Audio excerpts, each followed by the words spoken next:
Ao invadir a Ucrânia, Vladimir Putin acreditava ter tempo ilimitado para terminar a missão. Putin achou que a Ucrânia cairia em uma semana, mas não caiu.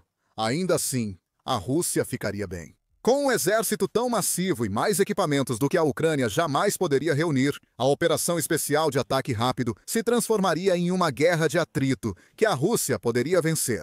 Não venceu, e após quase 4 anos, o atoleiro criado por Putin deixou a Rússia em situação terrível. Putin está sem tempo para vencer na Ucrânia, enquanto a estratégia russa desmorona ao seu redor. Nigel Gold Davis afirmou isso em conversa recente com Dominic Preisel, onde discutiram um artigo de Davis. O artigo sugere que o tempo não favorece mais Putin por 3 razões principais. Todas essas questões se combinaram para forçar Putin a acelerar a estratégia russa a tal ponto que seu país agora está em perigo. Davis, pesquisador sênior do Instituto Internacional de Estudos Estratégicos e ex-embaixador do Reino Unido na Bielorrússia, afirma que a pressão do tempo sobre a Rússia não se deve somente à estratégia de Putin ou à defesa da Ucrânia. Outros atores têm ditado o rumo da guerra na Ucrânia, e esses outros atores estão ajudando a colocar a Rússia na situação em que ela se encontra. Davis incentiva as pessoas a voltarem até março de 2022. Naquele momento, já estava bastante claro que Putin havia fracassado em seu esforço inicial de capturar a Ucrânia. A invasão, lançada no final de fevereiro, era para estar concluída e resolvida até março. Segundo o Business Insider, em março de 2022, Putin e seus conselheiros achavam que a Rússia conquistaria a Ucrânia em 2 dias.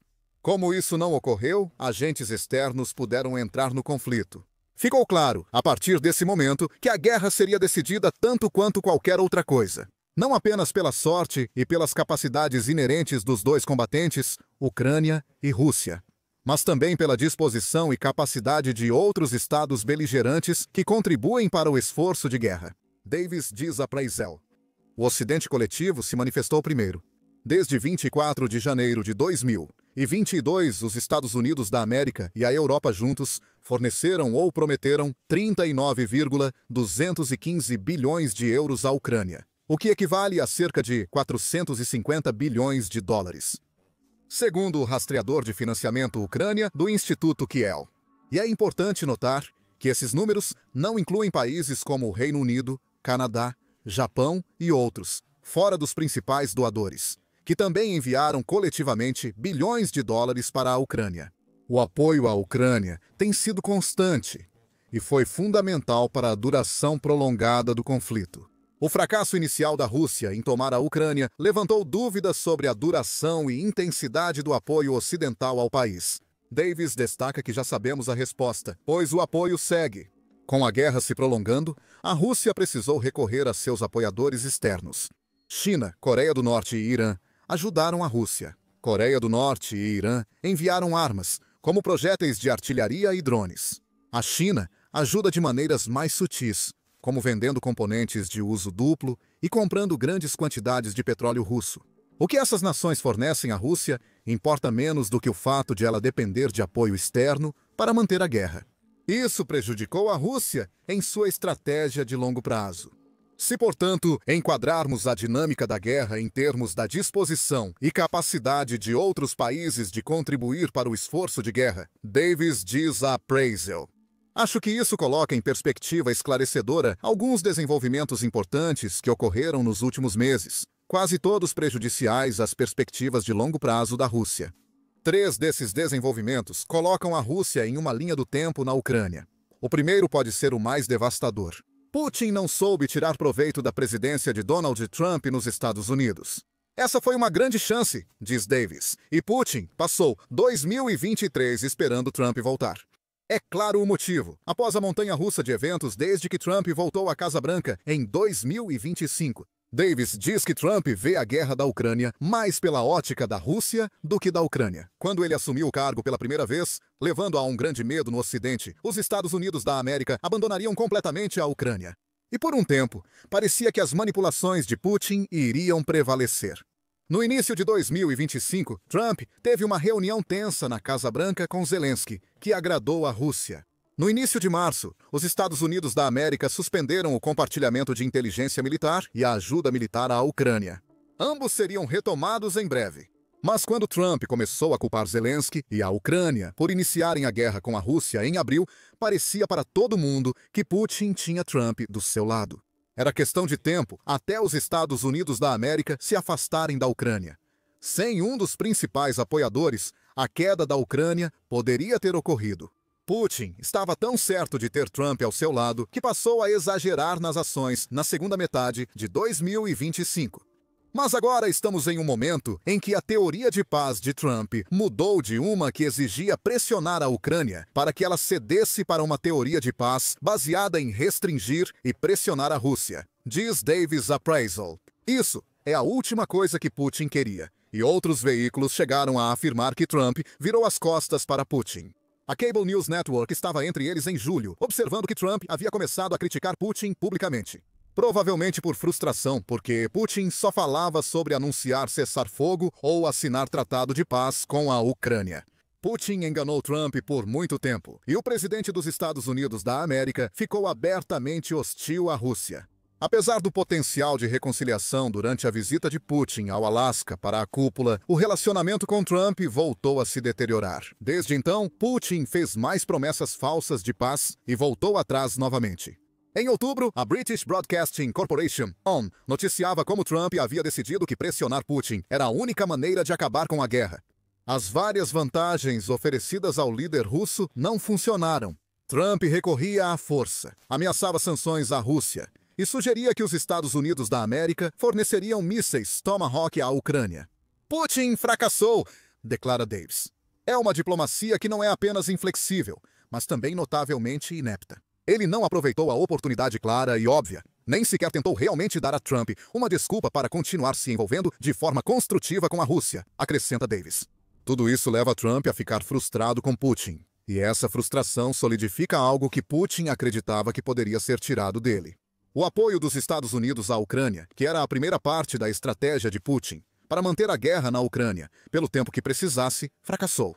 Os Estados Unidos da América não estão saindo, e a pressão antes possível de Trump sobre Zelensky agora recai toda em Putin. A Rússia administrou muito mal o maior agente externo na guerra da Ucrânia. Isso nos leva ao segundo ponto, observa Davis. Isso aumenta a pressão sobre Putin para vencer na Ucrânia, algo que foge dele desde fevereiro de 2022. Essa questão só é um pouco menos importante que a má administração de Putin sobre Trump. Isso deve ter abalado a Rússia como um tiro direto no estômago. Os membros da OTAN prometeram aumentar maciçamente os gastos com defesa para 5% de seus PIBs. Para ser preciso, a OTAN já recomendava 2% de gastos com defesa antes da invasão da Ucrânia pela Rússia. A maioria dos membros da organização nem gastava tanto. Como diz o Conselho Atlântico, apenas 6 membros da OTAN atingiram ou superaram a meta de 2% em 2021, em comparação com 23 que estavam atingindo essa meta em meados de 2024. Esses membros da OTAN agora vão mirar 5% do produto interno bruto em defesa, o que satisfaz Trump.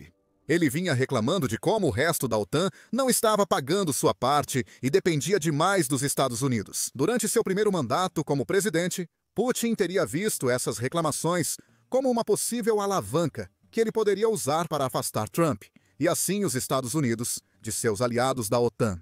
Em vez disso, a OTAN acabou basicamente concordando com Trump, ao mesmo tempo em que reconhecia a ameaça crescente que a Rússia representa. O grupo gastará mais do que nunca, o que é péssima notícia para Putin. Os membros europeus da OTAN não só gastarão mais com defesa, como também têm mais recursos do que a Rússia jamais sonharia em obter. Coletivamente, os membros europeus da OTAN têm muito mais dinheiro para gastar do que Putin pode reunir, mesmo nos melhores anos da Rússia. A Europa possui um produto interno bruto 10 vezes maior que o da Rússia. Se a Europa destinasse só 0,2% do produto interno bruto à Ucrânia, já cobriria a diferença financeira com a Rússia. Segundo o Instituto Tony Blair para a Mudança Global, Davis explica o impacto disso para Putin. Mesmo um pequeno aumento do produto interno bruto para a defesa já geraria grande superioridade em capacidades materiais, diz Davis. Mesmo que os membros europeus da OTAN atinjam 3% ou 3,5%, a Rússia nunca conseguirá igualar. O que vemos aqui não é algo que impacte muito a Rússia na Ucrânia. A estratégia falha de Putin na Ucrânia teve consequências maiores do que ele esperava. A Europa acordou para a ameaça russa e percebeu que ter muito mais dinheiro do que a Rússia a coloca em uma posição poderosa. Uma lenta, porém forte onda de capacidade defensiva europeia avança em direção à Rússia, segundo Davis. A única forma da Rússia pressionar membros europeus da OTAN é por sua superioridade nuclear. A diferença nuclear ainda pode ser um grande problema. França e Reino Unido são os únicos europeus na OTAN com ogivas nucleares. A Associação de Controle de Armamentos afirma que possuem 515. A Rússia possui mais de 10 vezes isso e pode usar essa vantagem nuclear para pressionar. Mas é aí que os Estados Unidos voltam a entrar em cena. Ela se aproxima da Rússia em poder nuclear. 5.225 ogivas contra 5.580. Qualquer tentativa da Rússia de usar seu poder nuclear contra membros europeus da OTAN será respondida com um sério lembrete dos Estados Unidos de que eles também possuem armas nucleares. A questão é que a estratégia de Putin acabou tornando a Europa muito mais forte. Some isso ao fracasso do líder russo em influenciar Trump. E você tem duas questões principais. Essas questões estão pressionando Putin a encontrar uma forma de acabar com a guerra na Ucrânia de qualquer maneira que ele possa, exceto pela paz que todos estão pressionando para que ele declare. Assim, chegamos ao terceiro ponto de Davis. O aumento das tensões internas na Rússia pressiona ainda mais Putin. Mesmo que o Kremlin tente mostrar total apoio do povo russo ao presidente, apesar da morte de milhares de soldados na Ucrânia, o russo comum enfrenta dificuldades. O impacto que a economia russa está sofrendo como resultado da invasão da Ucrânia está começando a ser sentido em todo o país. Isso é tão ruim para Putin quanto os problemas atuais da Rússia, com Estados Unidos da América e Europa. Observe dentro da Rússia as crescentes pressões que essa combinação de uma grande guerra e sanções severas está impondo à economia russa, observa Davis. Estamos entrando em um período em que o futuro será claramente pior que o presente ou o passado. A economia russa enfrenta dificuldades, com pressões e tensões crescentes, gerando sinais sutis de ansiedade entre parte das elites. Esse é um grupo que Putin evita irritar. As elites russas podem ser essenciais para virar a população contra Putin, especialmente se unirem por prejuízos causados pela guerra. A situação econômica da Rússia certamente parece sombria. Como a Deutsche Welle relatou em setembro, a Rússia enfrenta estagnação econômica, queda na receita de energia e déficit orçamentário. Nenhum desses problemas está sendo amenizado pelas sanções ocidentais e pela estratégia da Ucrânia de atacar repetidamente as refinarias de petróleo russas. A Rússia elevou o imposto sobre valor agregado de 20% para 22%, mostrando que Putin transfere o custo da guerra ao próprio povo. A Rússia tem déficit de 50 bilhões de dólares, segundo a Deutsche Welle, e as consequências já são visíveis. Serviços públicos como educação e saúde sofrem cortes para sustentar a guerra. Nada disso significa que o povo russo está à beira de uma rebelião aberta. Davis e Preissel destacam isso, com Preissel atuando como advogado do diabo no argumento de Davis. A Rússia também tem uma baixa relação dívida-produto interno bruto, o que favorece Putin. No entanto, o fato é que a situação financeira da Rússia era muito melhor antes do início da invasão da Ucrânia do que é agora. E quanto mais a guerra se prolonga, mais dinheiro Putin gasta, tudo em detrimento da população russa. Pense nesse terceiro problema como um prazo que queima lentamente. Se a Rússia ficar sem dinheiro ou Putin privar a elite e o povo até uma rebelião, será o fim do jogo para o país. A estratégia de desgaste de Putin funcionaria, mas tiraria ele do jogo, não a Ucrânia. O presidente da Rússia está ciente dos erros e fracassos que causaram esses três problemas. E a resposta dele para tudo o que agora afeta a Rússia é muito reveladora. Como Davis observa, a Rússia tem se tornado mais agressiva nos últimos meses porque sabe que está trabalhando com um prazo que nunca deveria ser um fator. Vemos isso nas recentes incursões de drones da Rússia no espaço aéreo europeu. Desde setembro, a Rússia mantém campanha de envio de drones e outros ativos aéreos ao território de membros europeus da OTAN. Mais recentemente, fragmentos de drones russos foram encontrados no interior da Romênia, informou o Independent em 11 de novembro. A Polônia foi a principal vítima da evolução da guerra híbrida russa ao enfrentar uma incursão de cerca de 20 drones russos no início de setembro. Polônia e Romênia constroem novas defesas contra essas incursões, diz o veículo. Essas táticas com drones são uma tentativa de Putin de projetar poder. Ele tenta intimidar membros europeus da OTAN ao mostrar que drones russos podem alcançá-los, independentemente da distância. Essa escalada passa a parecer sinal de desespero do lado russo. Além da escalada, a Rússia intensificou ataques à infraestrutura energética da Ucrânia durante o rigoroso inverno. Esses ataques não são novos, como Davis diz, mas são fortes o bastante para pressionar a Ucrânia. Em 21 de outubro, o Kiev Independent relatou que os ataques ao setor de energia aumentaram enquanto caía a chance de a Ucrânia obter mísseis Tomahawk dos Estados Unidos da América. Putin pode ter achado que a Ucrânia não reagiria e tem lançado drones e mísseis em ondas contra a energia ucraniana.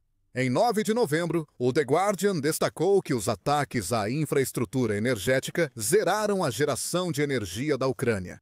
Atualmente, muitos cidadãos do país enfrentam apagões de até 16 horas. Putin está conseguindo o que quer com os ataques, e está claro por que os intensificou. Tudo gira em torno da pressão do tempo que a própria estratégia dele colocou sobre ele, olhe. Putin está desesperado para mostrar ao Ocidente que a Ucrânia está desmoronando. A demonstração de poder russo dá a Putin a vantagem que ele espera para negociar a paz inflexível que deseja. No entanto, como vimos, Trump se afastou de Putin e a Europa está fortalecendo a Ucrânia com mais investimentos.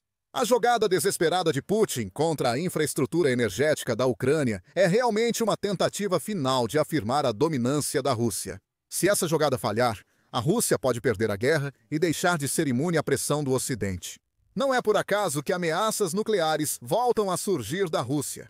Em 5 de novembro, o Kiev Independent divulgou declarações do ministro da Defesa, Andrei Belyusov. Ao comentar a modernização do arsenal nuclear dos Estados Unidos da América, Belyusov se pronunciou. Os Estados Unidos da América estão envolvidos na modernização acelerada de suas armas estratégicas ofensivas. Acredito que é aconselhável começar os preparativos imediatamente. A Rússia costuma mencionar armas nucleares quando está em desvantagem, acelerando sua estratégia, tanto em termos da guerra híbrida travada contra a Europa, quanto dos ataques mais intensos à infraestrutura energética ucraniana. Isso não é um sinal de força de Putin. A aceleração indica o desespero de Putin. O líder russo ficou tão focado na Ucrânia que isolou seu país e o levou a um beco sem saída. A Rússia precisa vencer rápido na Ucrânia, pois Putin está sem tempo e pode ter poucas opções. Há essa sensação de que uma janela de oportunidade para a Rússia está lentamente começando a se fechar se as coisas não mudarem, observa Davis. A Rússia precisa agilizar a implementação de suas teorias de vitória, desgastar a Ucrânia militarmente e dividir ou intimidar o Ocidente politicamente. Se a janela fechar, Putin está acabado.